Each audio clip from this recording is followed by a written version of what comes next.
Ladies and gentlemen, yes, this is your favorite show, Sports Unfolded, with your favorite hosts, Eric and Ron.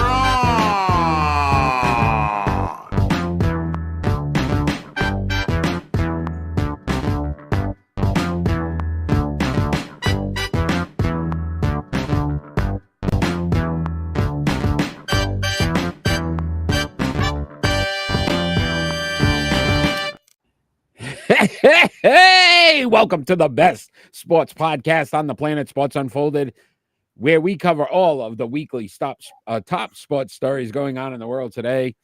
I am your host, Eric, main man right over there. Ron, how are you tonight? I am ready to go. There's so much to talk about. I'm ready to burst. That's how excited I am. It's been a fun week in the sports world. I don't know. Come on. It's always fun. I want to thank everybody that joins us live on Facebook, YouTube, Twitch, Twitter. Please join the chat if you are live and let us know what you think. If there's any topics that you want to talk about or things that we're talking about, and maybe you have your own opinion, let us know as well. I want to thank everybody in Dallas, Georgia, WDJY 99.1 FM every Saturday between 1 and 3. You guys have been remarkable. And SEC TV, Public Access, Channel 12 here in Southeast Connecticut, on every Tuesday night at 10 p.m. If you're on the radio or TV afterwards and like what you see, come join us every Friday night, 6 p.m. Eastern Standard Time. We are live and we are fan interactive. We're going to have a lot of fun tonight. A new segment we've added as well, so that should be fun, where it's fan vote. So it'll be kind of cool there as well. But Ron, I guess it's time to kick it off. I think, James, thanks for joining us live. It is World Series time, the Yankees versus the Dodgers. That series starts tonight at 8 p.m. Ron, with this series kicking off, I guess, what are you looking for? What do you think could happen, may happen, should happen in this series? Well, I'd like it to go 7 games. I think everybody would, right? And I'd like Game 7 to end in a tie somehow. Oh, my goodness. I don't think that'll happen, but okay. Mostly because, I'm not a fan of either team. Obviously, I hate the Yankees. But I also hate how the Dodgers got there. With the BS that they pulled with Ohtani's contract. That whole thing stinks. Agreed. I do agree, my friend. Hey, look, I am not saying I don't like Ohtani, but I don't like how it was done. And, I love Mookie Betts as a player as well, but, I just don't like how the Dodgers got there. And I hate the Yankees, so I don't really want either of them to win. I think, listen, Major League Baseball, this is the best of. Oh, this is the best that you could get, right? This is what they wanted. The highest two. Yeah. Kenny, thanks for joining as well. The best 2 markets in Major League Baseball in New York and LA. So they got what they wanted. I think what the fans want to see is the star power with Shohei Ohtani, with Mookie Betts, even Max Muncy. I mean, he's been tearing it up in the postseason. But then on the other side, Judge, Stanton, Soto, right? You think about the bats, right? And then, you talk about the pitching staff, right? And New York, a little stronger on the pitching side of it because of Cole in the Dodgers' injuries when it comes to starting pitching. Yeah. So it's going to be interesting to see. These teams have met, Ron, believe it or not, 11 times in the World Series. Currently, the Yankees. That many? Wow. A lot in the 40s, 50s, back when those teams are really dominant. But 8-3 right now in favor of New York. So that should be interesting to see. We did put up a Facebook poll this week, and 75% of the voters picked the Yankees to win out of 32 votes. So a good amount of people think New York. I do too. Really? See, I'm going Dodgers. I'm not. And I think the pressure's on LA so much with that Shohei Ohtani thing. And they've already said he's not pitching. It's a guarantee he's not pitching, which Yeah, there's no way he can be ready to pitch in this. There's no way. He hasn't pitched all year yeah, long. There's no way hasn't he could pitched go what, on in the 2 mound. years, realistically, when he This got is the true. injury. And Yep. so that'll be interesting. Starting rotation for New York, a little bit better than LA's. Bullpens, both kind of okay. Dodgers have been on a tear, though, averaging, 6.8 runs per game in the postseason. That scares me as a Yankee fan. You have to put up runs because they're Yeah. gonna hit. Look, it's the two big boys, right? In the playground. This is what it is, and they're gonna slug it out. And it's going, everybody always thinks it's the star players that rise to. It's always that role player that has the big play in a game. And I don't want to bring it up, but I feel the need. It wasn't so much as David Ortiz bringing home the runs as it was Roberts that stole the base, right? Well, I even say 2003, since you don't want to bring things up. When Aaron Boone hit that home run, Aaron who Boone. was Aaron Boone? Realistically, Right. he was an average player. Yeah, usually in these big moments, it's the guys you back don't. in the day, Bucky Dent. Yeah, way back, right? I mean, it's the same thing. It's always these role players that come up and do something that is pivotal in the series, and it's going to be no different here. Yes, if Mookie Betts, Judge, or Shohei or Soto, if one of those guys do it, they're expected to, right? But most of the time, that turning point is by one role player doing something, and it could be something minor in that moment, but it turns out to be a major piece of the series. the fans that are joining us live, chime in on the chat. Let us know who you think's going to win the series. Just curious. And then I will say this, Ron. I think I agree with you in one aspect. It's going to be one of these role player or type. It's going to probably be one of these pitches from either side. Who's the guy? Like Flaherty tonight versus Cole, right? When everybody expects Cole to dominate that matchup, right? He's by far the better pitcher. If Flaherty comes out and holds the Yankees to, 5-6 hits and no runs, then you start to look at it and say, well, that might be the guy. The bullpen comes in and the bullpen shuts down these power hitters and doesn't allow them to score runs. Now you're starting to look at the pitching staff. I think that's going to be more crucial in this series than anything else. We expect everybody to hit. It could be somebody in one of those bullpens that comes out and say game 2 and just shuts it down for a couple of innings. And then that might be the spark they need. Look at what the heck's his name from the Sox from a couple of years ago. The one that pitched like the 4 innings and extra innings. I can't even think of his name. He went to Texas. Holy crap. Anyway, he comes out. They lose the game, but he saved the bullpen for the next couple of days, and that's what won the series for them. So it'll be interesting. You never know. It'll be very interesting. Listen, Major League Baseball right now doing cartwheels. So God, they're taking this all the way to the bank right now. They are gonna I didn't even check like the average tickets, but they said it was gonna break records. And there was no Texas Rangers going to be making it this year. This is the first time a Texas team hasn't made it since 18. 6 years it's been since a Texas team hasn't been in. That's kind of crazy to think about. Wow. Yeah, so that was an interesting stat. Interesting stat there. So again, you're going Yankees, I'm going Dodgers. Fans out there, if you're listening, who are you going for? Who are you rooting for in the World Series? Maybe not even rooting for. Who do you think is going to win? Because obviously these teams are either loved or hated. Wait, did you just say I was going for the Yankees? You said you picked the Yankees to win the series. Well, yeah. You picked the Dodgers? I'm picking the Dodgers. Damn. How's that role reversal? Because I'm using psychology. I want the Yankees to win so that I know they'll lose. And I want the Dodgers to win because then I feel like, listen, it's all superstition at this point. I started to tick when someone says Aaron Boone. I hear you, buddy. Bleeping Boone. That home run. But then you got us back the following year. So look at it that way, too.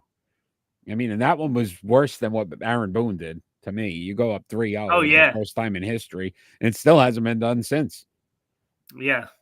So, And I still bring it up at least a couple of times yeah. every year. Oh, yeah. Oh, yeah. You At make sure least you a bring it up. couple. I will I've say already we're brought gonna, it up 2 times this month. we are gonna talk some more Major League Baseball later on in the show. And Ron, one of my split decisions just might have a little World Series flavor to it. Oh, so. I can't wait for my split decision. Oh, all right. But we're going to talk some National Football League and, a big trade here. DeAndre Hopkins now Did a I member not of say this last week? the bloody sock. Kenny, the bloody sock. DeAndre Hopkins now is a Kansas City I told Chief. you. Do you think this makes the Chiefs unstoppable? Does the league want this team to win? I think it does. I mean, they've already paid off the refs. I think it wants this team to win so bad, the NFL actually made this trade happen. That's how much I think they want Kansas City to win this. Kansas City does have a lot of injuries at the wide receiver position. So that's kind of Rashee Rice with the for all we know, Hopkins can go in week 1, tear an ACL. Yeah, listen, wide receiver, the league. Not that, it was pretty ugly for wide receivers last week. A lot of wide receivers went down. So I looked at it this way, Ron. Kansas City right now, 10th in yards per game in the NFL, 13th in passing yards. Obviously, now they get an upgrade. Hopkins gives them a true number 1 wide receiver because right now their leading receiver, Xavier Worthy, 15 receptions, 198 yards, and 2 touchdowns. Kelsey obviously leads the team in receptions with 28. Hopkins, think about this, is tied for the same amount of receptions as the Worthy. And you think about his quarterbacks, Will Levis and Mason Rudolph. I think Patrick Mahomes throwing a DeAndre Hopkins is a slight upgrade. Now all Tennessee needs is Santa as a head coach, because then it would be, because it almost sounds like, they have reindeer as quarterbacks. Rudolph. Rudolph, Levis. Boy. Sounds reindeer. We'll give you one. Not very good.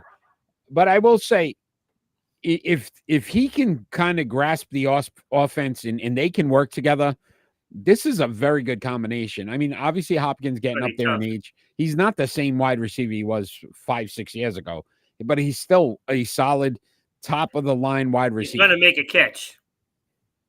He's not a player that drops a lot, is basically what I'm saying. Yeah. So you throw it to him, he still has the ability to get position over a defender and make the play. And that's what they really need. They need a guy that is going to make some defenses cringe a little. And I will say, who benefits the most from this? Worthy. Because realistically now he's going to be wide open. Yeah, he can run those fly routes, which he's one of the fastest players in the league. And he's probably running routes right now that he wouldn't normally run based on the fact they didn't have guys. Yeah. Now you pick up a guy in Hopkins that can run those routes and now give Worthy an opportunity to just, light it over the top. I mean, this is again, the question was, though, does it make him unstoppable? Is this a three-peat now pretty much guaranteed?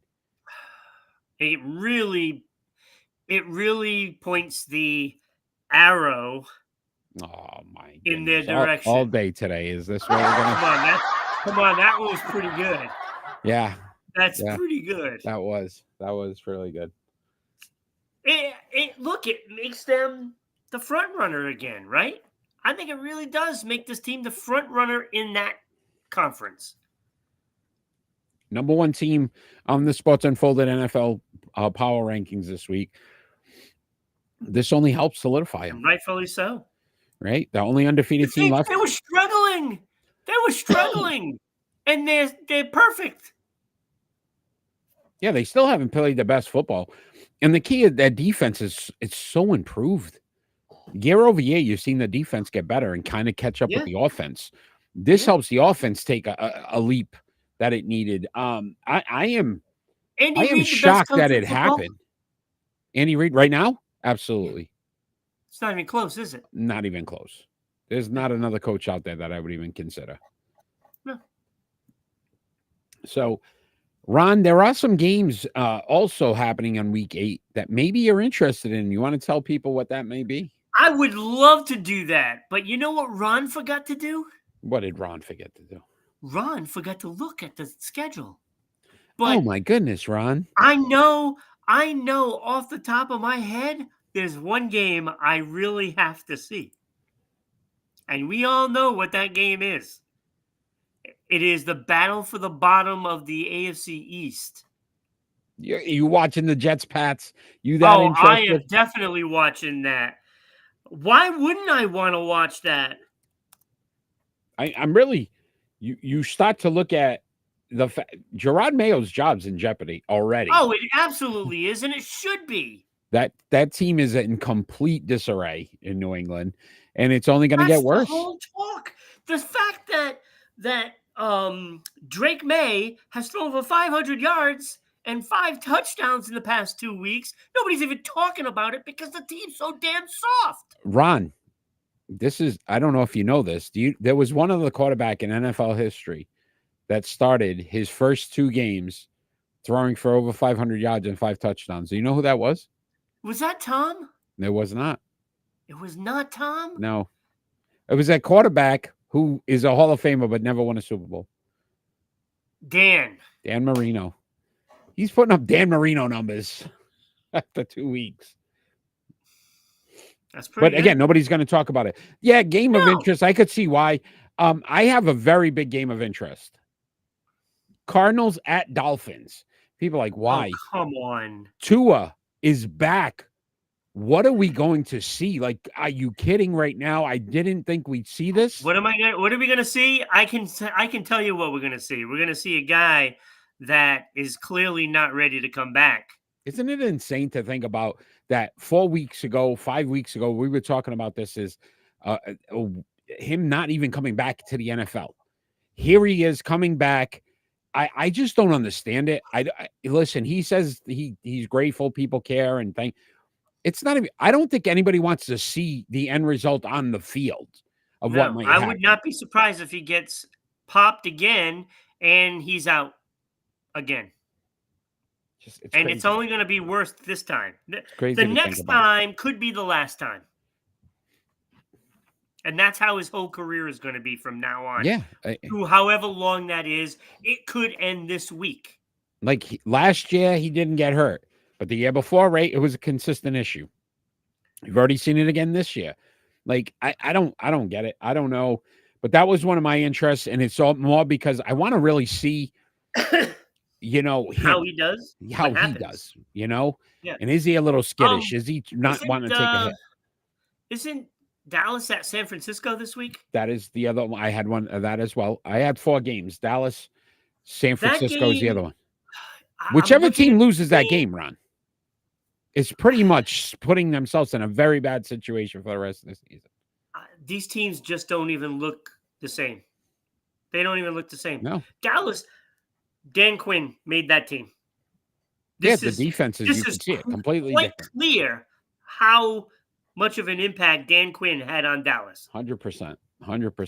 And then you look on the other side, look at San Francisco with the injuries, right? Debo's sick. They lost Ayuk for the year.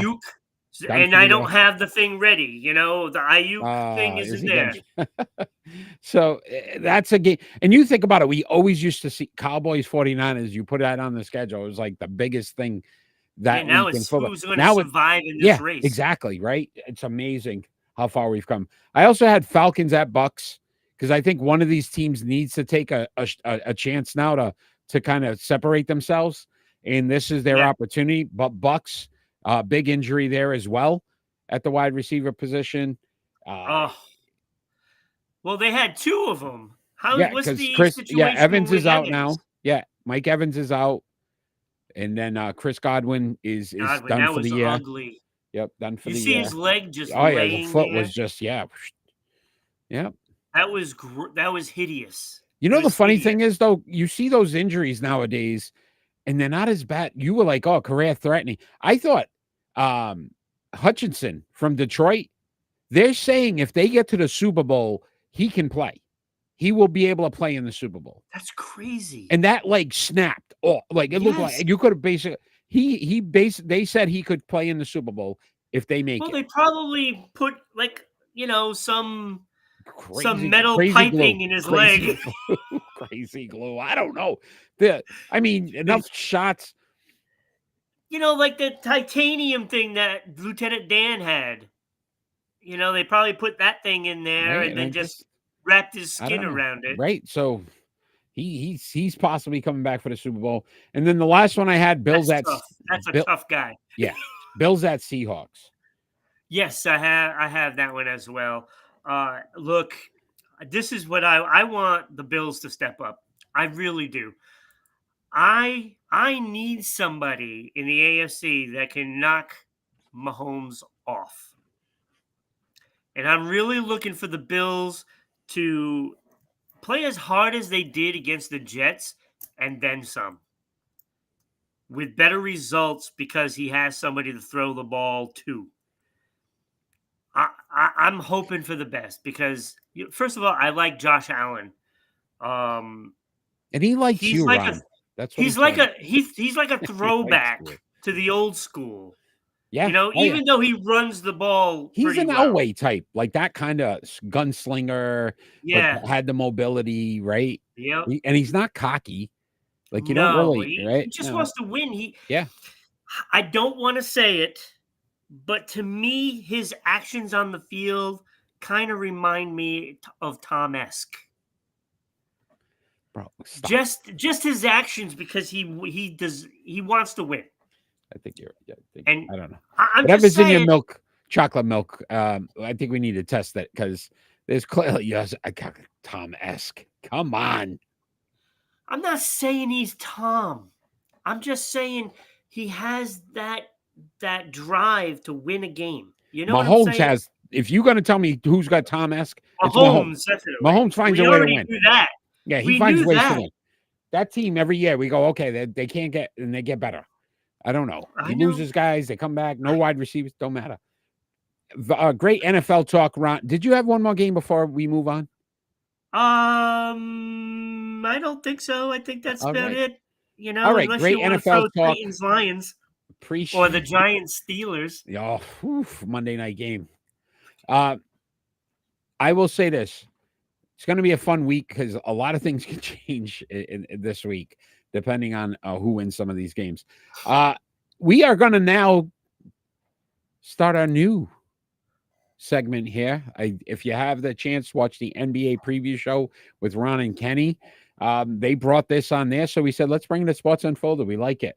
We do have a little bit of a twist, though, to it. And our twist is this. You, the fans that are out there live, are going to have to vote so that we know what our percentage is, because the segment is called free throws. So what's our free throw percentage at the end of each segment? Basically, we're going to give each other 4 teams, and we gotta see if the fans agree with the player we pick for that team. And the segment is now top performers in the postseason for these NBA teams in history. In their history of the team, who would you consider their best player in the postseason all time? And we get 4. See if we can get to 100% free throws, baby. I got that wrist action going. All right, Ron. So I am first this week. I will start you off at 4. The team is the Indiana Pacers. Well, they haven't won a championship, so I've not. And I knew you were going to throw this at me. I have to go with Reggie. I have to go with Reggie Miller. I mean, it's just a shame he never won a championship, but there was some other guys that stood in his way. I know there was this guy, Mike, a Larry, maybe, I don't know who those guys are. I don't know. There was a couple of guys that stood in his way, but Reggie Miller was he's such a great shooter, and he wants the ball. He can take that shot. Now, with that being said, not winning a championship kind of makes it difficult and puts a little stain on that. Still the best But in their history. still the In your best in mind. their history by no means. So if anybody's out there live, did Ron make that free throw? Was Reggie Miller the best player in Indiana Pacers postseason history? Postseason history. Not regular season, postseason. Postseason. All right. So if you're out there, let us know. Join the chat. Just let us know so we can know. Kenny says yes. So you're at 100%. So we'll give you All right, Ron, my first free throw. All right, see, now we're not going to duplicate teams, right? We'll try not to. I hope not. I wrote my four down, but we shouldn't. I don't think we should. Okay, so if you say one of mine, I'll change it. All right, I'm going to give you Philadelphia 76ers. Ooh. Could go Barkley. Right now, all my fans are like this. Could go. Well, I think I'd have to go Dr. J. Dr. J.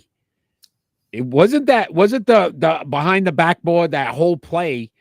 It was in the postseason. And Dr. J won one in Philadelphia. Yes, he did. Charles did not. Embiid too early, not enough. So I'm going Dr. J. Dr. J to me would be Philadelphia 76ers. So fans out there, did I make my free throw? Is Dr. J the best postseason NBA player for the Philadelphia 76ers? Come on. I know there's a bunch of you watching right now. Come on, get up there and type in yes or no. Kenny says yes. We're both I think he's wrong, but we're both at 100%. Okay.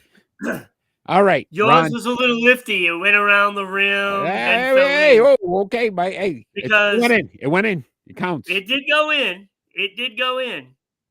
All right. But Moses Malone led the team in that championship season with 26 points per game. I get it, but the J, Doctor, baby.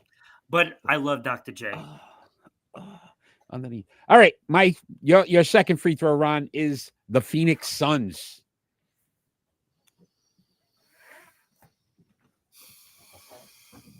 That's a tough one.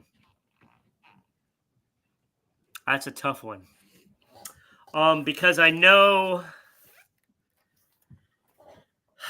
Sir Charles was there but couldn't win anything because of, two teams, really. Maybe three, if you want to throw Houston in that. Utah and Chicago. I don't really know the old history too well. What they had back in the old days. Kevin Johnson, Tom Chambers. I like Kevin Johnson, to be honest with you. Right? He's the guy that brought it all up and facilitated. He was a point guard, like a point guard was intended on. And Charles Barkley wasn't going to be able to bring it up by himself. He did, though.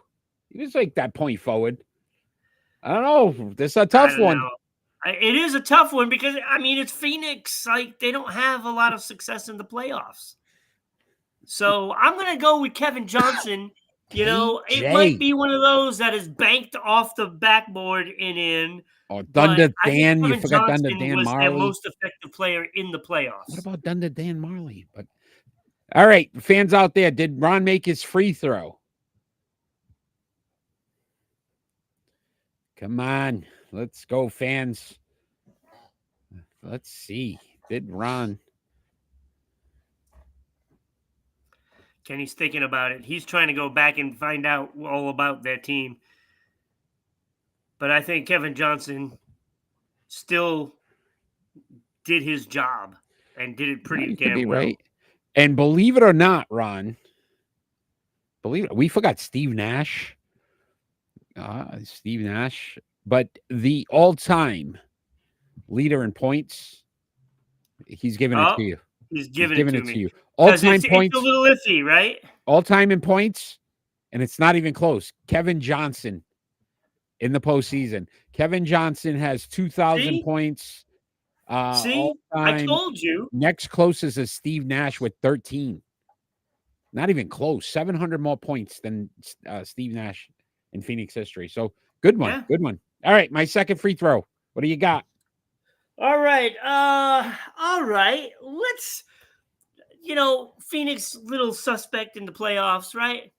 San Antonio's been there in a lot of them, right? Yep. How about the San Antonio Spurs, Eric? Like, there's an obvious two glaring at you, but I'm not so sure that's obvious. Because you could go Robert Horry, because he was big game Horry in the postseason. Tony Parker. Tony Parker. Weesh. I'm gonna too easy. I'm still gonna go Duncan. I still think without Duncan, they don't even get there. To me, Duncan would have been there. No David Robinson? He's the one that started it. Yeah, all. but then Duncan kind of carried them through for another 4 or 5 titles. So I'm going there, but let me see. He's already given it to you. It's an easy one. I Gave gave you a layup at the free throw line. So we're both at 100% still. Yeah. I'm just gonna see something though. So who do you think's their all-time leading scorer? In the playoffs? Yeah. I think it's David Robinson. Oh, I can't get it to the other one. Postseason. I just feel like Robinson played longer. Yeah, I don't. They didn't win as much with him. They got 2.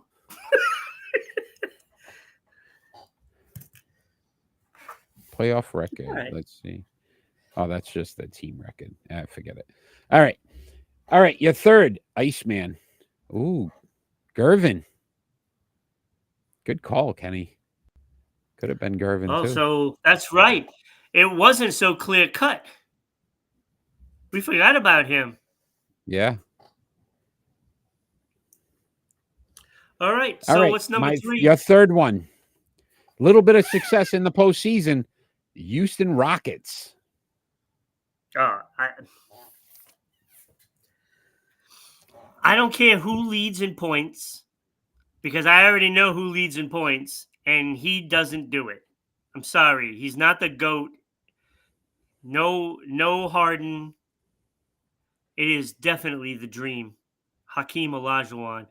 That man is one of the top. I think he's top 10. Top 10. Olajuwon.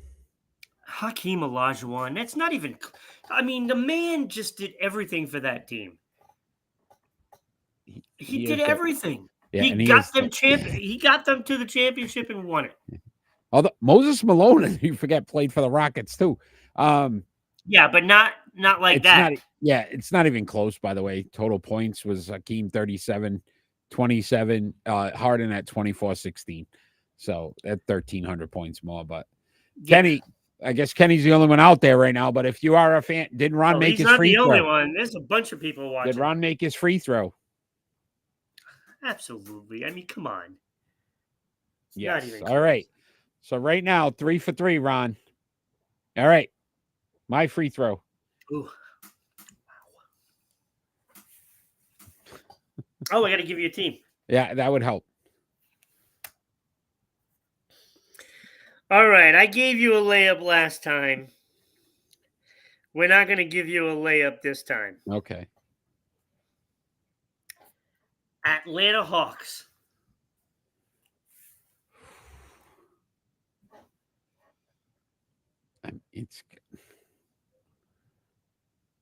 Would they win one championship? Again, you're doing the same thing. They got the big man, but it's got to be Neek. It's got to be Dominique. If it wasn't for Dominique in the 80s, that team, forget it. When did they win one, though? They didn't. They didn't. Yeah, they did. I don't think they did. Has Atlanta won one? It says that Atlanta has won one championship. They may have, then. I don't know.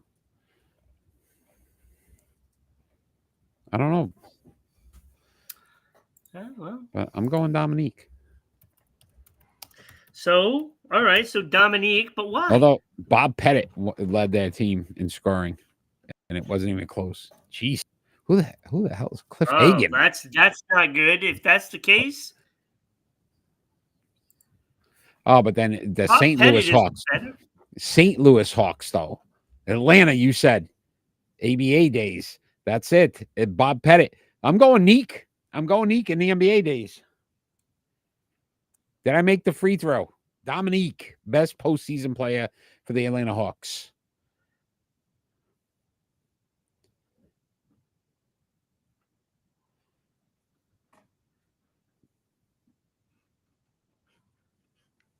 Danny Manning? No way. Yes. We're both at 100%. I like Kenny. Kenny's all right. Kenny is our NBA guy. All right. And he knows it. So we got one more, Ron, to get to 100%. We'll be 100% for our free throws this week. The New York Knicks. That's a tough one. That's a tough one. Damn.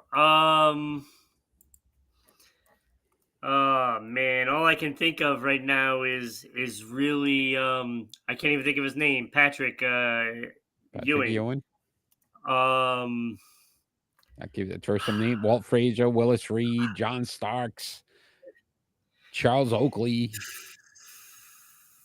I mean, there's been some good ones. Carmelo's not even, believe it or not, in the top 10 for scorers. No, I wouldn't expect that because he's not. I don't think they made the playoffs. Yeah, I don't think they made I have to say, did New York win? Did New York won some, right? One, I think, back in the Willis Reed, maybe. Yeah. Frazier. I was gonna say that, but I like 70s. Walt Frazier. Charlie won. Walt Frazier, going with Walt Frazier. I'm going with Walt Frazier. I don't know if he won the championship. Did Ron? I think he got. I thought he had two, didn't he?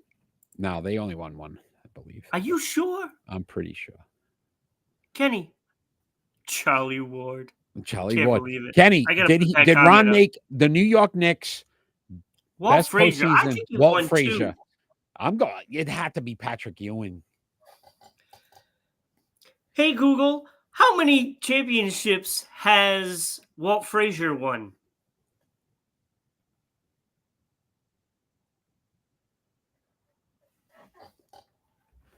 Patrick Ewing. Damn it. Crushing it. No, you missed your free throw. How? How is that? Look, Walt Frazier, 2 championships. Were they both with the Knicks? Yes. It still don't matter.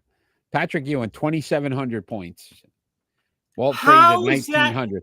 800 more points in the postseason. Hasn't won anything. Although, if you really want 135 games to 93 games, so I don't know. That's a lot more games. So Patrick's been in the postseason almost 40 more games. He didn't win shit. What? Larry Johnson, grandmama. Wait, no, come on, get out of here. Oh, that's BS. All right. 75% this week. What do you got? How the hell you gonna do that, Kenny? 75. How are you gonna do that? 75%. What's my team? Bull. What's my team? I don't even care.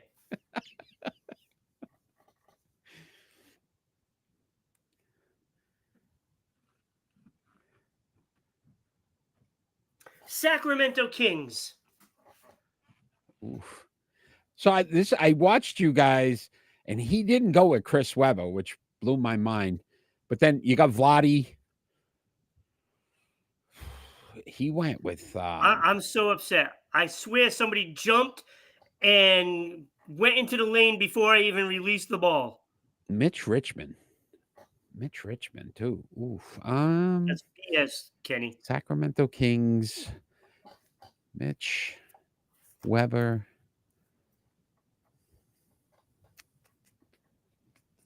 Postseason. That team got to the Western Conference Finals, lost to the Lakers. They were up. I have to go see Webb. That's tough though, because I don't think I mean, they don't have a. Well, he's going to give it to you anyway. It doesn't even matter. This is like the Kansas City Chiefs referees in the game. Bro, what do you? I don't you get mad at me? Oh, well, that was Chris Webber's the lead because Oscar Robinson, Cincinnati Royals, which still sounds weird too. Yeah, Chris Webber was their leading scorer in the postseason. Peja Stojakovic was a very good player though too. But I'm going. Yeah, I went Chris Webber. Yeah, with that timeout, that's a really good one. Did I? That was in the NCAA tournament. You can't count that. I don't care. It counts. Right? The Fab Five. Kenny, did I make my free throw? He likes white chocolate though, and I mean, let me see. Oh, he does. He said yes. He said that, so He's not even in the top 10 in score. Although Mike Bibby too was a good player, but he should give you a hard no. It's a yes. It's 100%. Come on, Chris Webber. Sacramento Kings, guaranteed.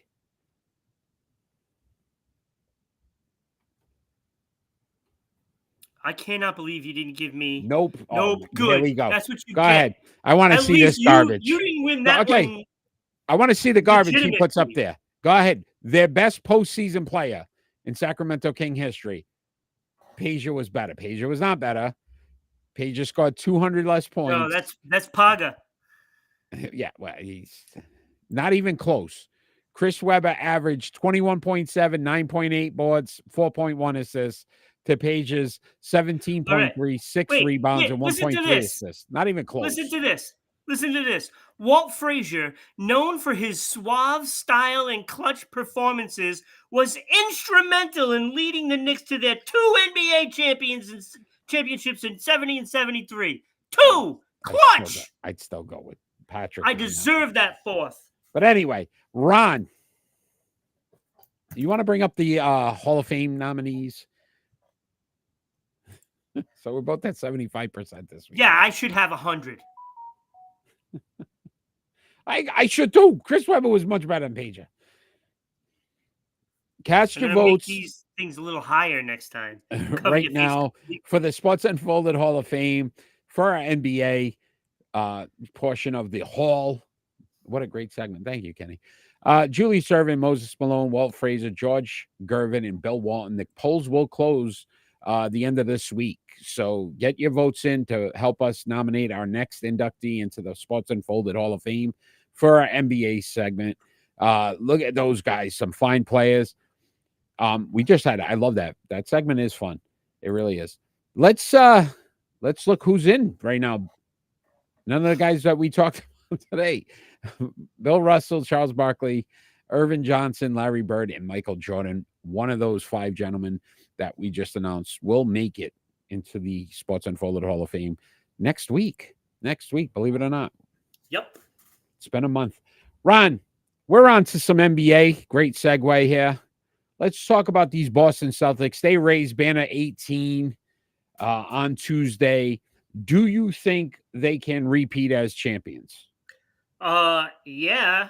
I don't know if you watched the show that me and Kenny did. I think we both picked the Boston Celtics. Both picked to win it all. Yeah. Yeah. Look, I mean, so I it's guess the thing I've been saying over and over since the Olympics happened, right? I mean, you got a guy that was snubbed and then a guy that was benched. Yeah. I mean, you couldn't find 5 minutes to play him? Really? I mean, it's just a joke. So you got 2 guys that are fired up to come into this league this season and wanting to make an impact. And when you have them both on the same team, that's double. Yeah, that's a double whammy for the rest of the league in my book. You're right. Tatum, Brown, both motivated by this Olympic situation. We've said that they brought back 13 players. The chemistry on that team. You think about how well they gelled last season. So you're not losing anything or trying to add pieces that now are trying to fit. You already know what you have. You already know what everybody's really good at. It'd be an interesting number to find out who were the most, what was the most players that repeated a championship on one team. You know, I mean, because you're talking 13 players. I mean, you can't get much more than that. I mean, there's 15 on a roster? Yeah. 15, 16, somewhere in there. Yeah. Yeah, I mean, look, the only question you're going to worry, or the only key thing you got to worry about is injuries to the two big, and one's out the prime time. already. Porzingis, though, you've seen they won without him in the postseason. He missed a Right. lot of games in the regular season. I Yep. think he's going to miss a few months now this season. I don't think he affects them as much as it's an added piece when he's healthy. Can't lose Tatum, can't lose Brown. That they can't lose, and that's Derek White. Derek White's been a hell of a player for Boston since that trade. I think he's actually part of that big three. I will say this. Brad Stevens, I think he got executive of the year. Well deserved, because that Derek White trade 2 years ago set them up. And you think about it, Derek White, when he came to Boston, we're like, who the hell is this guy? And think about it, defensively, what he's able to do. Then offensively, he chips in. It's not even like he's a good, solid offensive player. Yeah. Drew Holiday trade last year, by far one of the best moves he's made as well, because he brought in a veteran that knew how to win and kept that team going. I agree. I don't think there's any stopping them. Look, they're 2-0, and I know it's early, but they dismantled the Knicks, who I felt was the second best team in the Eastern Conference. Yeah. They add Cat. You sit back, you go, okay, Jalen Brunson, Cat, you got Bridges they added. I'm like, this team's going to be really tough for Boston. And Boston manhandled them, and then was trying to break the three-point record at the end of the game. They were just flying up threes to try to get 30 points. 33. And they were just clanking them and air balls, and Jalen Brown can't bring up the ball, Kenny. You're right about that. But I think they're gonna use Tatum more. Obviously, Drew Holiday, Derek White. I think sometimes they'll do the Jalen Brown thing, but I think you'll see a lot less of that as it continues to go on. It's fun time to be in Boston with this team, because you feel like this is like those 80s Celtics again, like just a dominant. You could see this for 5 years now. I got to be honest. This is the only team that apparently we can count on here in New England. Yeah, we will talk about the Bruins later on in the show as well. Yeah, so, but again, a lot to say about that. So Bannon 19, it's almost a lock. I'd be shocked. Who would you think is their biggest threat? And let's say not in the entire league. So they get to the finals. We'll say they get through the Eastern Conference. Is there a team that scares you in the entire league? No. Right? No. I can't even think of one. There's not a team you sit back and go. I think the best team equipped to do it could be Denver if they stay healthy and grab another player at the deadline. Yeah, you just haven't seen. But that's a big if. Either. But that's a big if, right? Depends on who they grab at the deadline. People are trying to annoy. I'm looking at the landscape, and who are they going to get? It's going to be a guy off of a team that can't make the playoffs, so they're probably going to grab somebody from Detroit that's got an expiring contract. But this is where, too, Boston now it has the advantage, because how many times do we see these teams late in the season pick up a guy who clearly we know should be, a top contender or on a top team, and they go to these teams because they want to win a championship. Boston's the front runner now.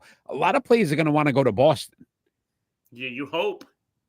It just makes sense, right? If you really want to win a championship, you're going to say, just send me to Boston. I'll take, you know what I mean? Whatever they're going to give me to make it work. I'd be surprised if we don't. Can we trade Cornette for Giannis? Don't ever trade Cornette. I love Luke. He's good, isn't he? I like Luke. He is good. Him. All right, Ron, let's talk some Major League Baseball. We already talked about the World Series, so let's talk the opposite end of Major League Baseball. Would you buy the Chicago White Sox, Ron?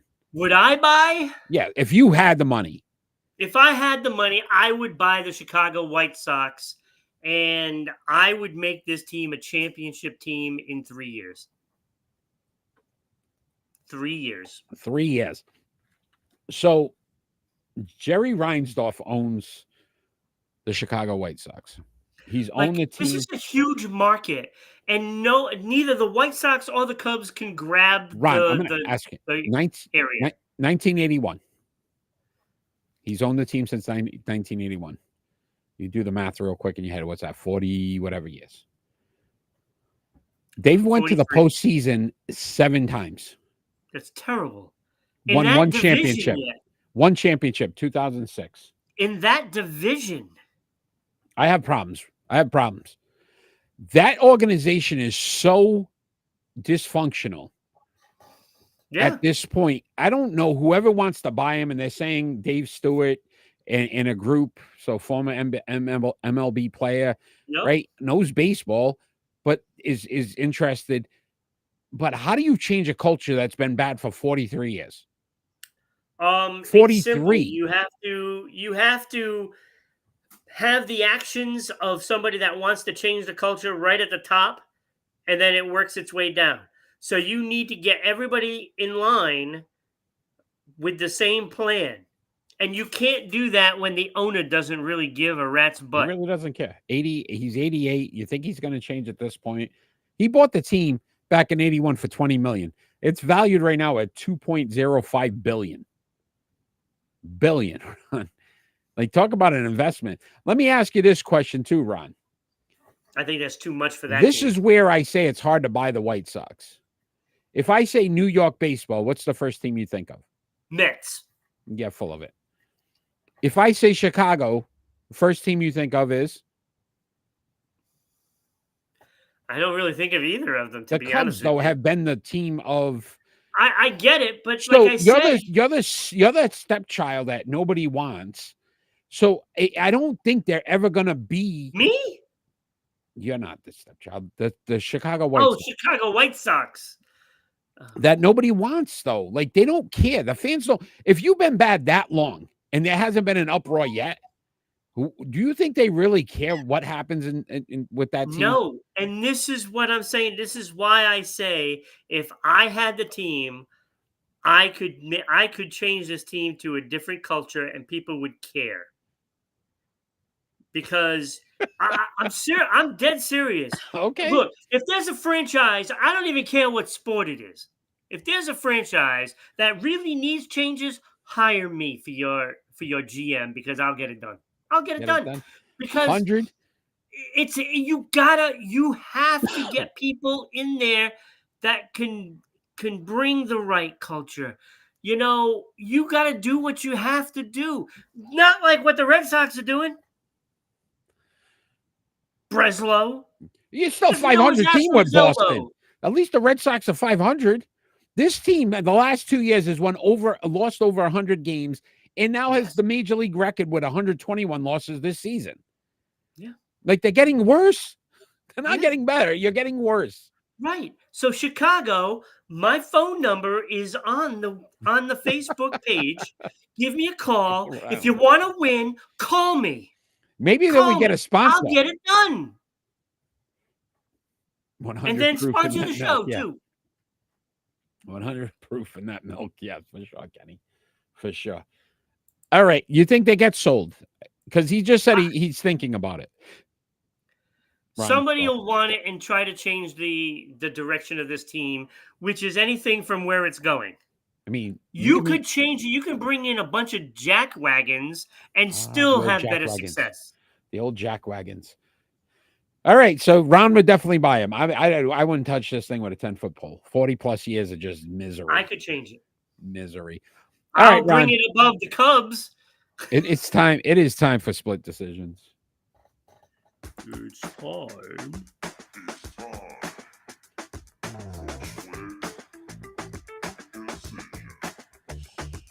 Our split decision segment, basically, we give each other 2 more likely questions, and we have to make a decision. So I am first this week. I will start us off. Ron, your first split decision is, which NFL quarterback is more likely to finish the season with the most passing yards? These are the top 3 currently. Geno Smith with 1,985 yards, Baker Mayfield with 1,859 yards, or Brock Purdy with 1,841 yards. They're all pretty close, huh?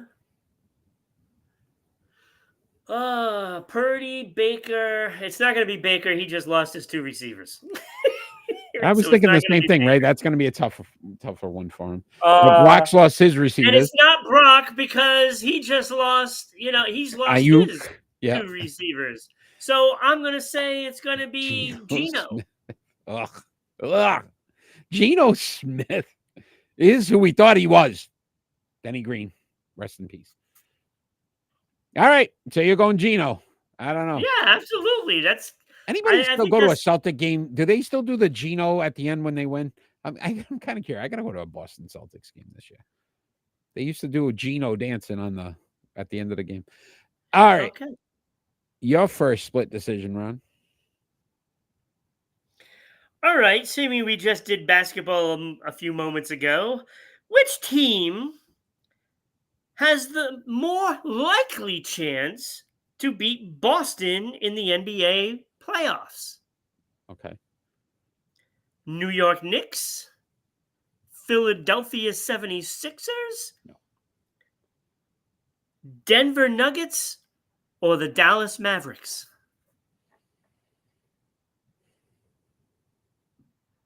Philly's out for sure, 100%. I don't even think that team's going to shoot up 5 stars at any point in this season because they're already both out, Embiid and Paul George. Denver, I agree with Kenny. Just they seem like they've lost whatever they had from a couple years ago. So I'm not going Denver. So that leaves the Knicks and the Mavs. I like the Mavs. I really do. I don't like Luka's heart. We talked about this in the past. I don't think he has that it factor. I like Jalen Brunson and his energy. I think he wants to win. Regardless, that guy wants to win. I like what they've done. I would be more fearful of the Knicks, only because of Tibbs as well with the defense. They're very good defensively, so they could possibly make it a little more challenging to score. I would go New York. I don't think anybody will, but if I had to pick, I'd say more likely would be the New York Knicks. Okay. And I like Dallas, but I don't know. I still don't trust Luka. All right, Ron, your second split decision. I told you we'd have a World Series kind of, which player is more likely to hit his first home run in the postseason in this World Series? Freddie Freeman or Anthony Rizzo? Oh, Jesus, I forgot about Freddie Freeman. I'm going to go with Freddie Freeman. You give Rizzo no love. The Riz, baby. Ralph Tresvant for those new edition fans. I think Freddie Freeman is just a better ball player, and I'm going to go with Freddie Freeman. Okay. Freddie Freeman, bum ankle. Barely can run. I don't care. Okay. Although I think Anthony Rizzo's got like broken fingers too, so I don't know what's going on. I don't know. He's playing. They're both playing. Okay. Both playing. So you're going Freeman. All right. I'm going Freddie. All right. He's going to do it today. Nightmare on my street. Yeah. Go ahead. Your second split decision. All right, here we go. This is the one we've been waiting for all day. You are going to love this one. This is going to be an interesting conversation. Oh boy. When it comes to soft, who is more likely to be the softest? I feel like this is a toilet paper I don't think commercial. Ron Jeremy is going to be in one of these choices. Yeah. Oh, All right, so who will more likely be the softest? Gerard Mayo? The Patriots' offensive line? Ugh. The Patriots' defense? Jim Montgomery? Or the Boston Bruins? Oh, you can't. Wow, you gave me a whole whopping. A whole whopping bucket of softness. And we're going to talk about the Bruins next. So I'm taking Montgomery out. Not the Bruins team, but I'm taking Montgomery out because I think he's trying to coach. I think the defense on New England. Listen, you got guys beating up and throwing women downstairs, and those are some of your best players. Well, there are other things. So they're not soft. I mean, they're just soft against, there's some tough guys there. So if the other teams fielded all women. Yeah. Oh, yeah. Julius. I always call him Julius Peppers.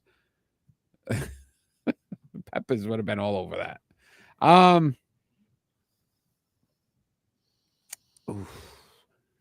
So my choice would be Mayo or the Bruins. You know what I'm going to go with? Not the O-line? The O-line's not soft. I think they just stink. Those guys stink. There's no. So I don't care if you could ingest them, shoot them up with some kind of rage roid thing. They still stink. The guys couldn't hit anything. I don't think they. Yeah, because they don't use roids in football. No, never. So I'm going Mayo or Bruins. I'm going Mayo here. I think he's way in over his head. Way in over his head. Did we say that already? Before the season started? It's getting worse. It's bad. Like, he doesn't even know what he's talking about anymore. He's just saying stuff. Everybody is coming out against him, criticizing him. And he's getting all pissed at them. Like, you did this. You're the other one that said they were soft to begin with. Yeah. Like, shut your mouth. Do it in the locker rooms. You worked with Bill Belichick. Stuff like this never came out. The point I'm going to make is, like, he worked with him. He worked for him. And when did Bill Belichick ever blame anyone but himself? It's like, I got to do a better job. Right? Yeah. I didn't do my job. I have to be better. Yeah. I can't do that and just blast them. Hey, or do it like Jim Montgomery did to Brad Marchand. Right on the bench, buddy. Do it right on the bench in front of everybody. Game. Yeah. I just think that the organization's in such a disarray. Who's running what? Who's doing what? Who's me? I don't think this is all right. You want to know who's really soft? It was Robert Kraft. Because Robert Kraft couldn't accept the fact that there was somebody in New England that fans thought more of than him. And what he needs to do is, after they get destroyed by the Jets this week, and that will happen. You know it's happening. After the loss, he needs to fire Gerard Mayo and admit that he was an idiot for ever thinking of that. And go out and hire Vrabel. That'll prove Vrabel. I don't want Vrabel either, though. I'd rather have him. I think they need to go in a different direction, and that's the problem. Mike Vrabel is still a New England-based guy. Yes, he didn't coach in New England. Yes, he went everywhere else. You need to get a Ben Johnson from Detroit. You need to get somebody from the LA Rams and what they're doing. You can't right now. So you got to go with what's out there, right? Yeah, Vrabel doesn't and make I don't want it to be Mike McCarthy, which is what's going to end up happening if he gets fired. No, stop it. No, you say no, but we all say yes. You say no. I don't know who we is, but we are not saying yes. All right, Ron. Let's talk some NHL. I'll give you a minute here to just get ready. But the Boston Bruins have lost 3 straight. Is it too early to stop panicking in Boston? It's too early to stop panicking. I'm done. But there is a serious problem on this team.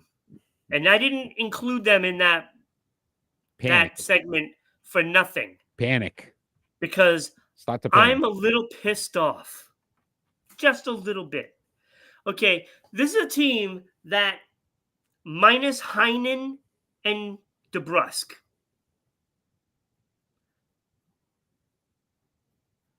Is that a major part of this team? No. You replace them with Lindholm, who's a good player. He's a good player. For Boston. And Zadora, who you're supposed to have a little toughness with Zadora. You bring in Max Jones, who's supposed to add a little toughness to this team, and they have done absolutely jack. It is appalling how I can't say the B word with the each. You know, that's what they look like, a bunch of those. I will say, Ron, Jim Montgomery being a lame duck coach is destroying this team because he has no power. He has no say. These players do not respect him because they know that he's pretty much going to be gone. Yeah. He's gone. So you're seeing these players kind of revolt a little bit, not doing the things they need to do. Listen, Yeah. David Pasternak's your best player. He's a -3. Brad Marchand is a -4. I know it's early and everybody's going to say, but then you signed Swayman to this big deal. He's 2-3-1 with a 2.99 goals against, a 9.04 save percentage. His numbers have gone down. They're 24th overall in goaltending, Ron, in the league. They're tied with the Utah Hockey Club. We already talked how much I hate that name. I'll give you a couple of stats. 22nd most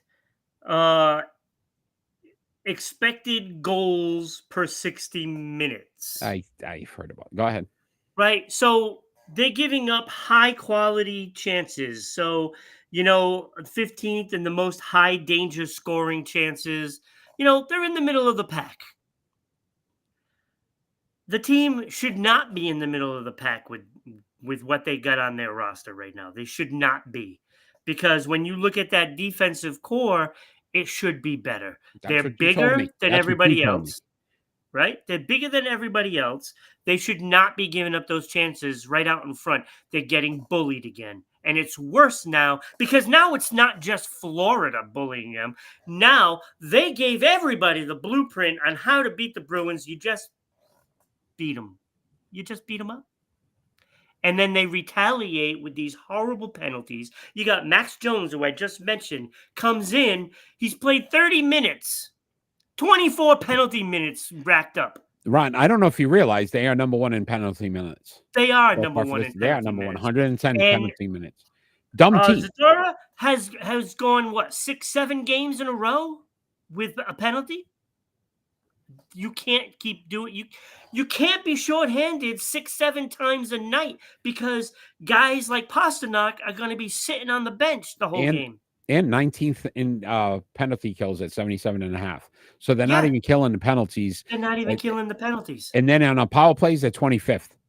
So they got a man advantage. They're worse. Right. They're 15.2%, Ron. They're in the bottom half of the not even the bottom half. What is the problem here? There has to. It's the attitudes, Ron. You got to sit back and say this. The Boston Bruins brass, the front office, is making a mistake by not giving Jim Montgomery a new contract. Yeah. Because all this is doing right now is these players say, listen, we can screw this. I got a contract. Jeremy Swayman's good for the next 8 years. Yeah. Brad Marchand signed. David Pastrnak signed. Jim Montgomery, see you later next year. We'll get a guy that we want in here. We saw it with Bill Belichick, Bill Parcells with New England, and then they brought in Pete Carroll because that's what the players wanted, right? And you're seeing it now in Boston. When players don't want to play for somebody, they are deliberately sabotaging. I don't want to hear about, to your point, these guys, they're professionals. They've been doing this a long time. There's no excuse now. There's no excuse other than it's all attitude right now. It's not the players or the personnel. It's the attitude of this team. And it blows my mind because you go into Florida, get your behinds kicked. I almost said a different word. Right? And then they came back to Boston. You had a shot to say, hey, look, we're going to show you. And you laid down again. They don't have any toughness. They don't have, they have a piss poor attitude. And then everybody's going to blame Jim Montgomery. And I don't think it's his fault. No, what should happen, and I got to think it's coming. Bruins are carrying a lot of extra players right now. What they need to do is make a trade. They need to shake it up. And you got to trade somebody that means something. Swift reference. How dare you? You got to trade somebody that means one show without a Taylor Swift reference. Taylor Swift? Oh, it's Shake It Off. Isn't it Shake It Off, not Shake It Up? Oh, Chakra's there. Hey, Chakra. Chakra, thanks for joining. Go ahead. Shake it. Yeah, so you got to make a trade to shake the team up. And that's what you have to do. So you got to trade somebody that's been there. Not none of these new guys. But the problem is this, Ron. Who's your top player? Pastrnak. Pastrnak. Not playing well. You're not trading Pastrnak. No. You're going to trade Marchand? No.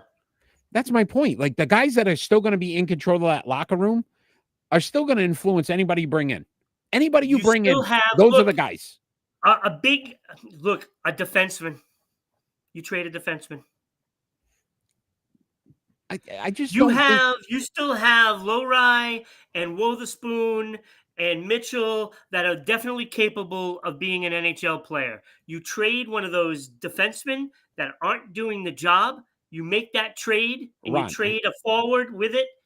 You who get makes rid the of some call? bodies. Sweeney or Neely makes that call to sign the coach. Sweeney. So Don Sweeney needs to go in today and say, listen, Jim Montgomery, 3-year extension. He's our guy. Guys, figure it out, because otherwise you're out. Yeah. That's what they need to do, because Yeah. until they change that attitude in that locker room, those guys are not going to play for him. They don't care.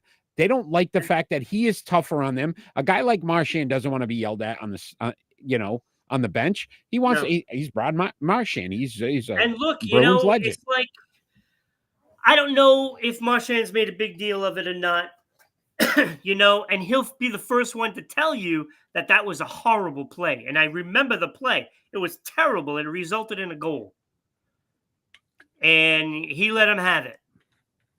And Marchand knows that he's being made the example, and he's the captain. Now he needs to trickle things down, right? He needs to go in there and let the team have it.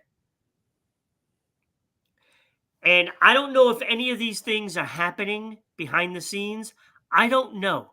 I don't know what the facts are when it comes to how the players are feeling and what they're actually doing, but I know they're not doing their job.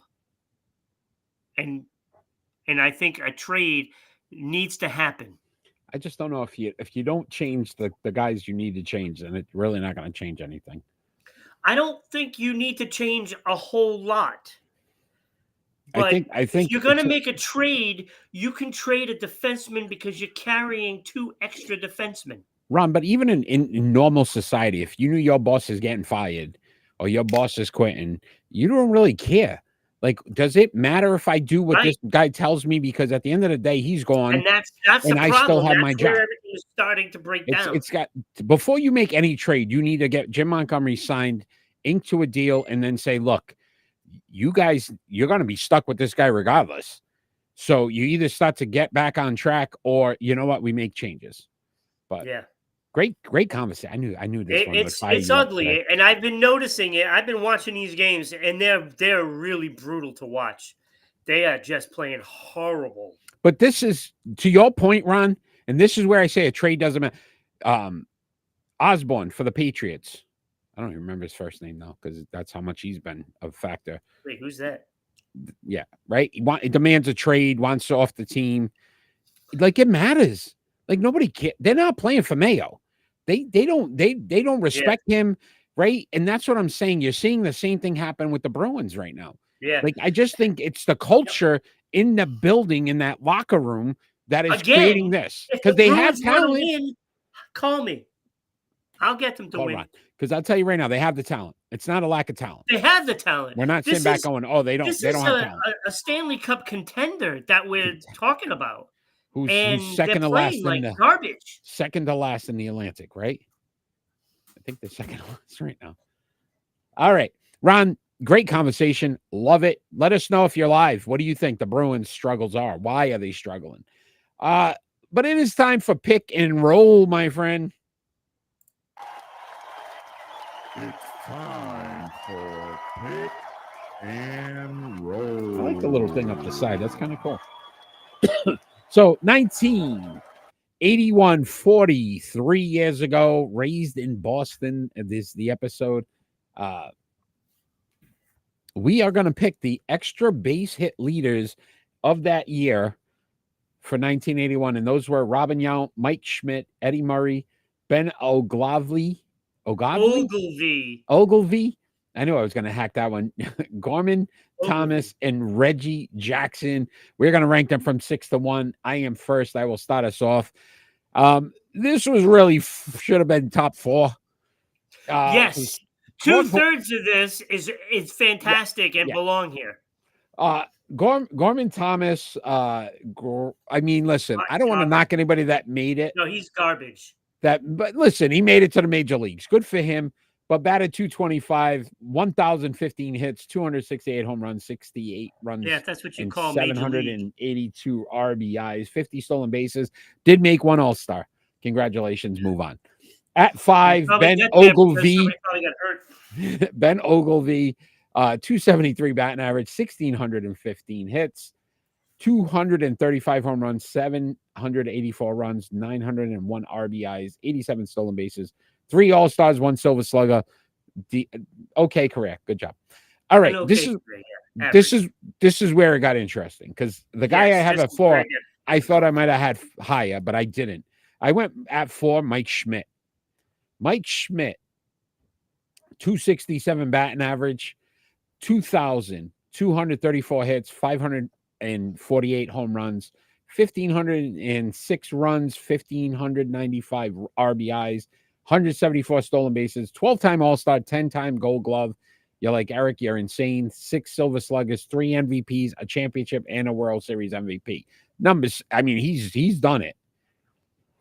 But I had to put this guy ahead of him because of the championships. That was Reggie Jackson. So I went Reggie Jackson at 3, at 262 batting average, 2,584 hits, 563 home runs, 1,551 runs, 1,702 RBIs, 228 stolen bases, a 14-time All-Star, 2 Silver Sluggers, an MVP, Major League Baseball Player of the Year, 5 championships, and 2 World Series MVPs. So Reggie Jackson, I mean, phenomenal. But the guys I put ahead of him both hit over 3,000 hits, which was a big factor for me, and both had much better batting average. So Robin Yount at 2 for me. 285 batting average, 3,142 hits, 251 home runs, 1,632 runs, 1,406 RBIs, 271 stolen bases, 3-time All-Star, 1 Gold Glove, 3 Silver Sluggers, a Major League Baseball Player of the Year, and 2 MVPs. So, yes, he didn't have as much. He didn't win the championship. 20-plus points better batting average, 600 more hits. It mattered to me. But at number 1, I went Eddie Murray. Eddie Murray, 287 batting average, 3,265 hits, most on the list. He was great in that Beverly Hills Cop movie. He was Eddie Murphy, yes. Eddie Murray, 504 home runs, 1,627 runs, 1,917 runs batted in, most on this list, 110 stolen bases, an 8-time All-Star, 3-time Gold Glove, 3-time Silver Slugger, a Rookie of the Year, and a 1-time champion. So I went Eddie Murray at number 1. That's my pick and roll. Yeah, we didn't see this the same, but when you look at those 4 players, how close they were, it was totally expected. You had Gorman Thomas at 1, didn't you? Right? You had Gorman number Thomas 6, Gorman Thomas shouldn't even be here. Shot.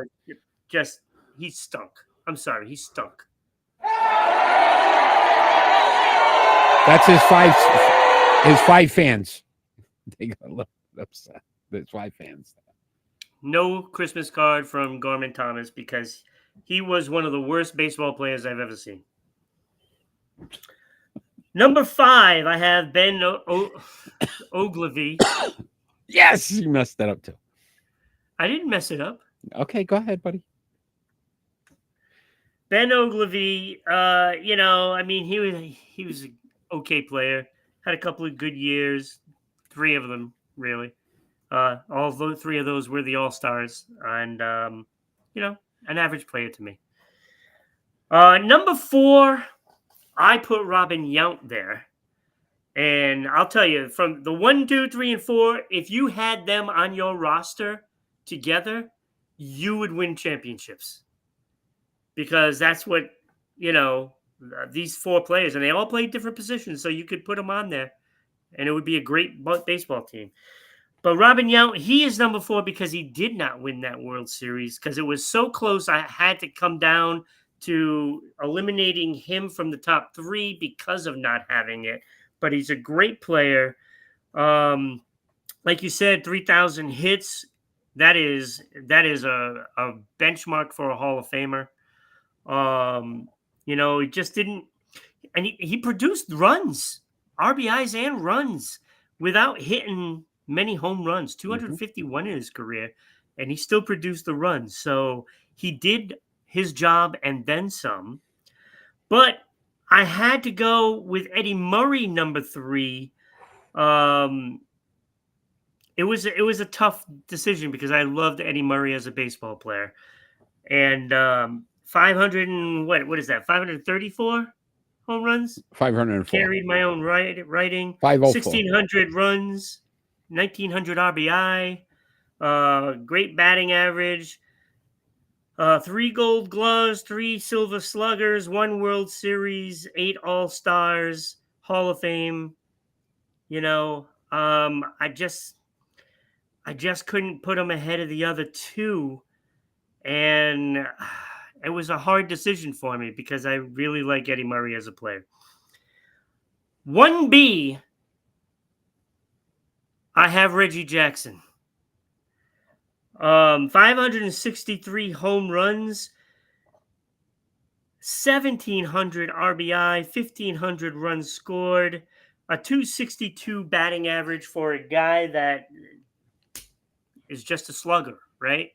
And that was what you wanted out of a slugger. It was 260 average, 260 to 269, 70 to get long balls, right? That's great. Hall of Famer, of course, 14-time All-Star, and that's why he's ahead of Eddie Murray. 2 Silver Sluggers, 5 World Series. And it was very difficult to put him not in that 1A spot, but I couldn't decide really who was who. And the 2 World Series MVPs. So 5 World Series, I was going to put him at number 1, but Mike Schmidt had 10 Gold Gloves at third base. And that made a big difference with the Silver Sluggers and the 3 MVPs. That put him up there as well. So I couldn't make my decision. So I went with Mike Schmidt with the numbers he had, even though his batting average was a little lower than Eddie Murray's. 20 points. The MVPs mattered. 3 for Mike Schmidt, 0 for Eddie Murray. 3 for Mike Schmidt, 1 for Reggie Jackson. And the defense on top of that made me put Mike Schmidt at 1A. Yeah, I definitely disagree with you on that one. But yeah, and you'd be hard. Think about this. I'm just saying, Eddie Murray had 2 players. Okay, but that was it. Okay, but hold on. Eddie Murray, 20 points better batting average, 1,000 more hits than Schmidt, 44 less home runs, 100 more runs, 400 more RBIs. Like, his numbers are so far better. They are good, but he didn't win any MVPs, Eric. Yeah, but maybe it's because Schmidt was getting them.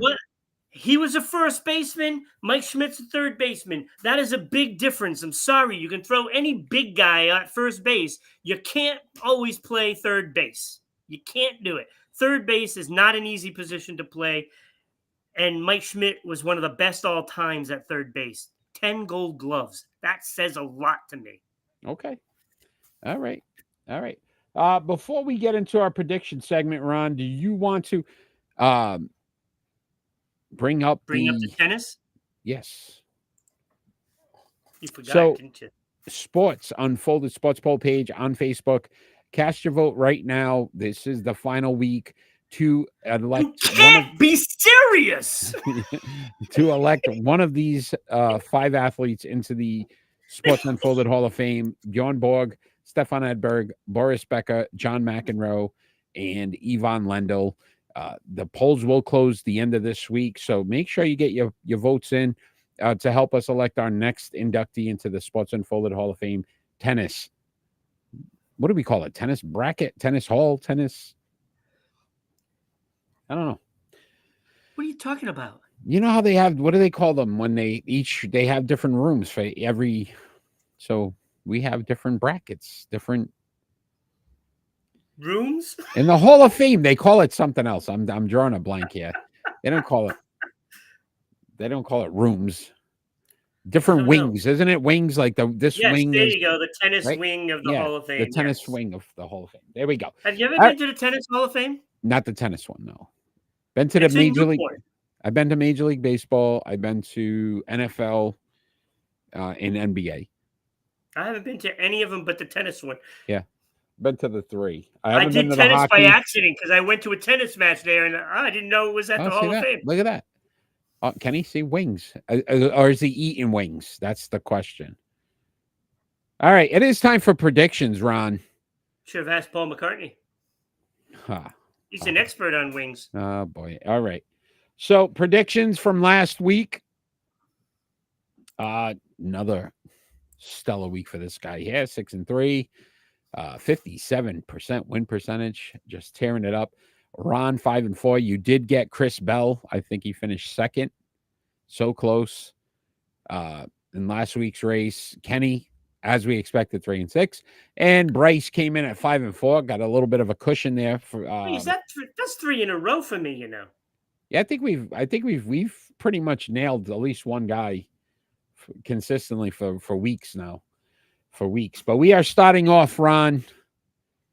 Again, if you are live, you pick a game. We'll get you on the list as well.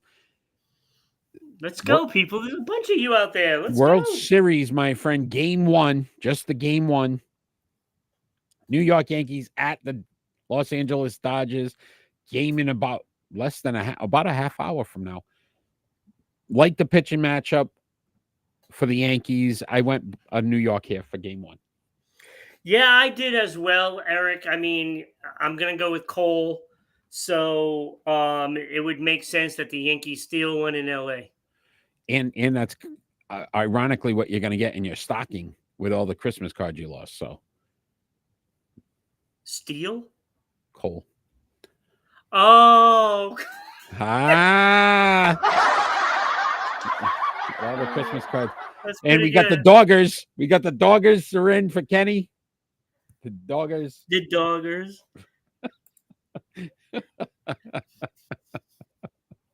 Well, that's could it be the Dodgers? All right, Ron.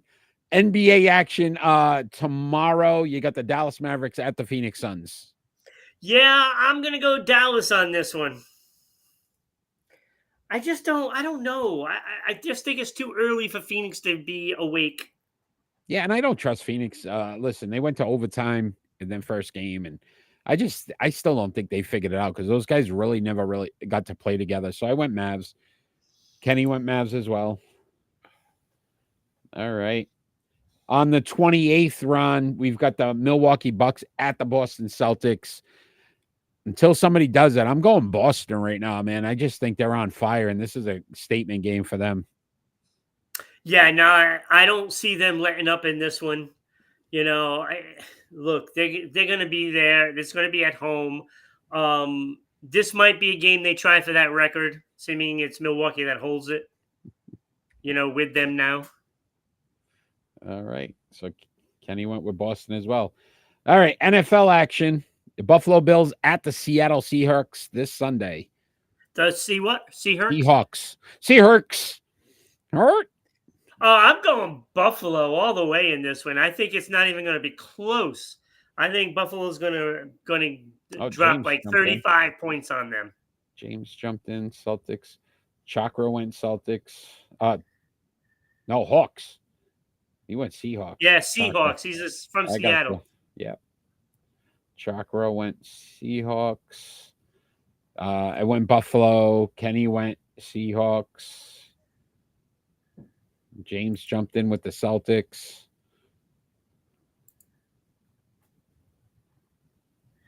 Do you want to repeat did he get? You can repeat the other games that you didn't see. James went Seahawks as well. Yeah, Chakra, if you guys, Yankees at Dodgers, game 1 tonight. And then Dallas at Phoenix Suns for the NBA. And Milwaukee at Boston.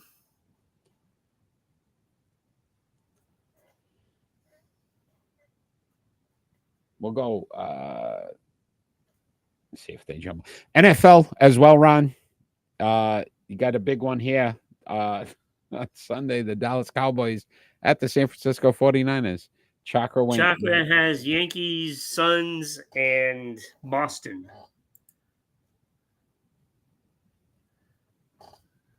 Okay. All right. Let's do So Cowboys. Dallas at San Francisco? Cowboys at San Fran. Yeah, it's you. I went, believe it or not, I went Dallas here. I just think that they're healthier. I feel like they've got a better shot. I went Dallas. Yeah, I'm going Dallas as well. Kenny I don't went like what I 49. saw out of San Francisco. I know they're playing Dallas, and that always means something. But if you don't have your two receivers there, I don't know. I'm a little skeptical. James went Cowboys. Kenny went San Fran. Chakra, I don't. Cowboys at 49ers. Niners. Okay, Chakra. Oh, tomorrow, sorry. Winnipeg Jets at the Calgary Flames, NHL action. Yeah, I'm going Winnipeg on this one. I think they're both playing really well. Winnipeg, the only but I team have left more undefeated, faith. right? I have more faith in Winnipeg, believe it or not. So Yeah, I think Winnipeg's the only team undefeated still. I think Are they're they 7-0. really? I think 7-0. Yeah, I went They're Winnipeg really as well. good? Yeah, I went Winnipeg as well. Went the Jets. How many times are you going to hear that?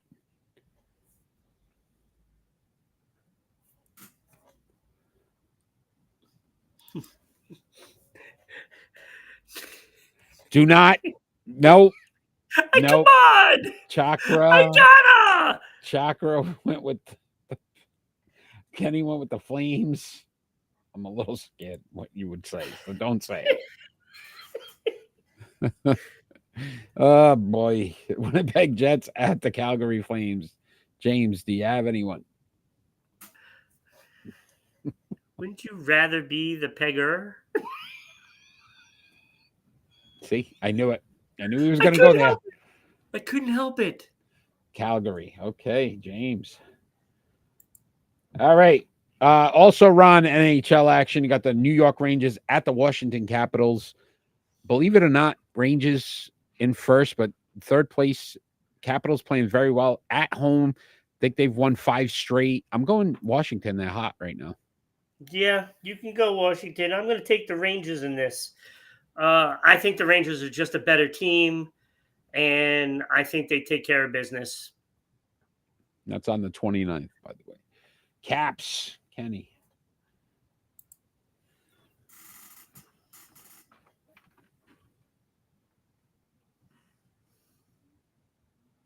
Say like one syllable, not two.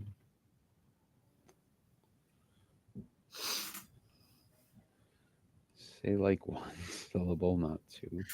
Let's go, everybody. Get your picks out there. New York Rangers at the Washington Capitals. Capitals, is that way? Say it like one syllable, not two. Caps. I think I figured that one out, Chakra. That was pretty good.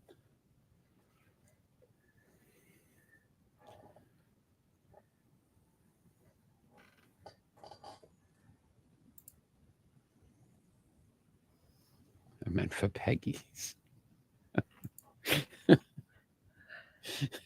He's bringing it back again. Chakra, we were doing good. Doing good. James, Hey. you got to pick New York Rangers at the Washington Capitals. We're going to move on. I'm sure a lot of those folks like watching hockey too. On 10/26 tomorrow, got number 8 LSU Tigers at the number 14 Texas A&M Aggies. Ron, who do you have? I'm going to go with LSU in this one. I went LSU as well. Both. Should be a very good game. It should be. Very good game. They're both in the top offensive and defensive teams in the league. I'll try to pay attention to it as I'm playing the new Black Ops. Yeah, already started mine as well. Yes, I have to. Played it today. Yeah. I should say that I waited for midnight and I said, I'll play it for an hour. And then it was 4:30. Yay, that's what happens, man. LSU. Yeah, I have to do some streaming tonight. Throw that bad boy up there. All right. What was the last? LSU. So number 8, LSU Tigers. It's college football. At number 14, Texas A&M Aggies. Just do math. Just do Number 8 versus number 14, but Aggies at home. Yep.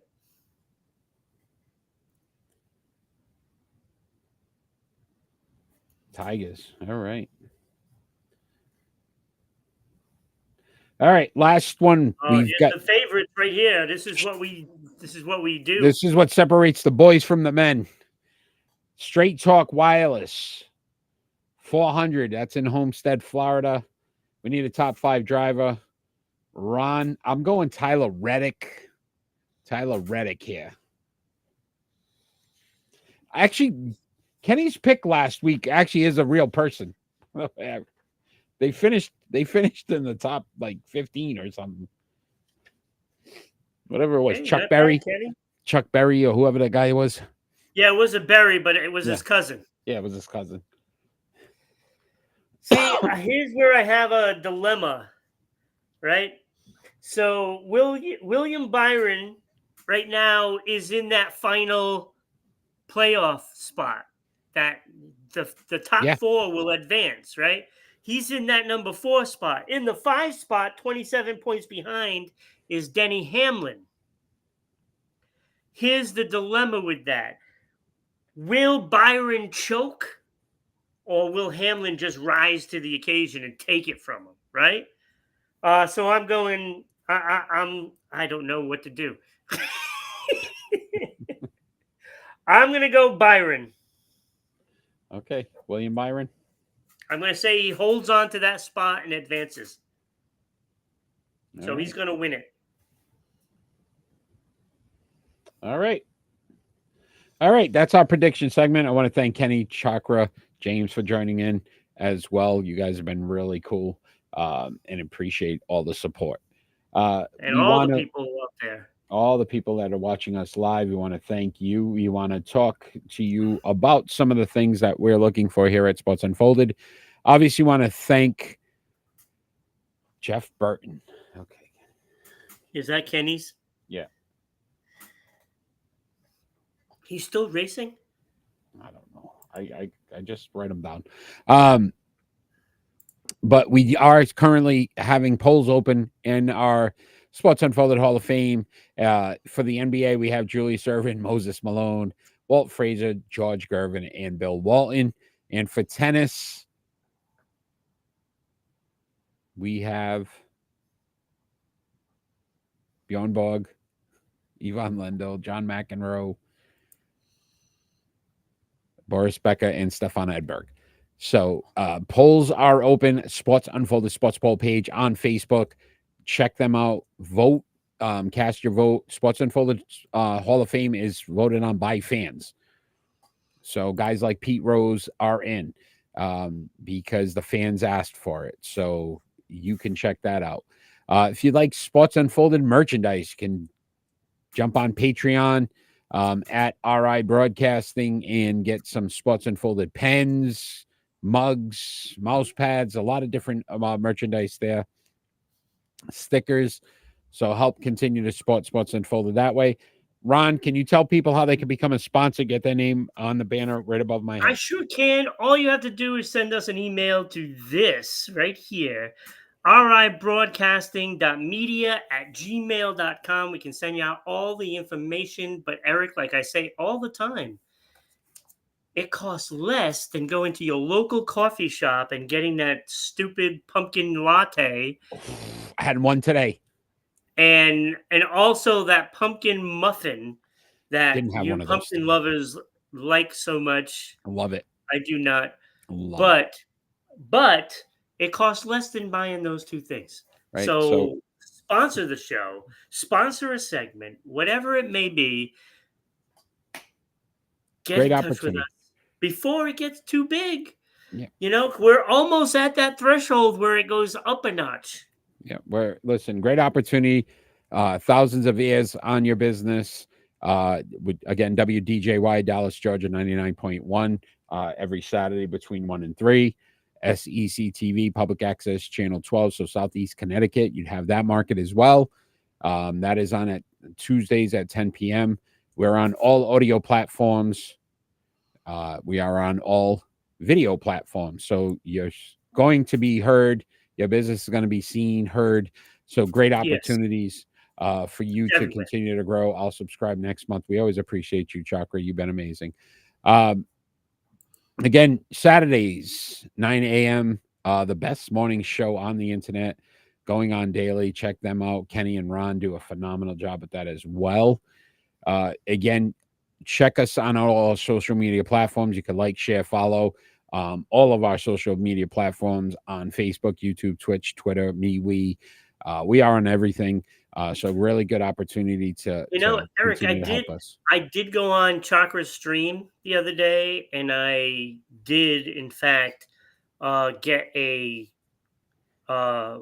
did subscribe, but I subscribed for some people that were watching, so I gave it to them. Because if there's going to be somebody that's going to be out there all the time watching them, I'm going to let them enjoy it more, because I just don't have a lot of time. But every once in a while, I'll go into Chakra's stream and just chat and watch him play whatever game he's playing. He does so many different games. It's unbelievable. It's really cool. It's really cool. Yeah, and we appreciate the support. So, Ron, how we end our show, we always do our final thoughts, and our final thoughts don't necessarily have to be about anything sports related. It could be about anything going on in the world today. I am first. I do have two. I'll do one and then give you an opportunity before I mention my second one. But I did want to congratulate. I do get I get a little beat up sometimes on some of the sites I send. They think we do a little bit of too much on the WNBA. But I first of all, I want to congratulate the New York Liberty on winning their first championship. I watched that finals game. What a great game that was. It was. I mean, holy cow. I was like, this is some really good basketball. That's why we talk about it, because it's so much fun and enjoyable to watch. I do have a problem, though, that I guess they are currently talking about striking after next season. And you think about the money that they're making, figure a way to get this thing done, because it's going to be a shame if this league does that, because I think it's got so much momentum in front of it right now. It'll set them back. Right. And I don't want to see that happen, because I really think they're going on a path where, again, more games, the finals are going to 7 games. Like, there's going to be a lot going on with the WNBA. Yeah, because now you have the girl in Connecticut that is going to be the next one coming. Yeah, Paige Becker will be the next big star. Yep. So there's a lot of good stuff going on with the WNBA. So, but congratulations, New York Liberty, on your first championship. 28 years. They've been one of those early teams and finally got one. So great job to them. And I think the parade was today, so kind of cool as well. But that was my final thought, barring another. Your final thought, Ron. Yeah, well, I was going to do Liberty, but that's okay. Oh, goodness. Look, I can't win with you. I somewhat have a backup because I know I talked about this on the Going On Daily show. Mike Jeffries, whatever his name is, from Abercrombie and Fitch. Yes. Yet another one that comes out that is arrested for all these horrible, horrible things that he's done, allegedly. But with the smoke, we have learned there is plenty of fire to go around.